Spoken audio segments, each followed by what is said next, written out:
live na supply na galing sa circuit breaker ay dito natin i-connect yung kumo ng switch at supply na live ng outlet. So itong tatlo guys, splice natin to.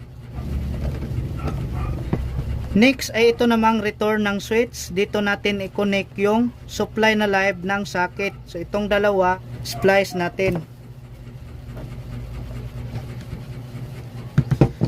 Next dito naman tayo sa supply na neutral. Galing sa load side ng circuit breaker neutral.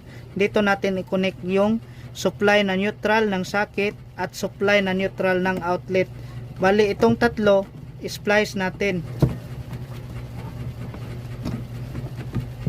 Next ay lagyan na natin ng electrical tape.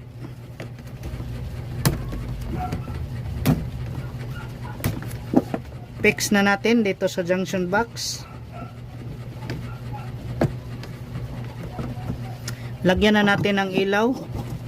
Next, on natin ang circuit breaker. On natin ang switch. Next, ay kunan natin ng voltage itong outlet natin. Meron tayo ditong multimeter. Set natin dito sa alternating current. Tapos, lagay natin dito yung test rod. So, 240 volts. Pangalawang outlet, 240 volts.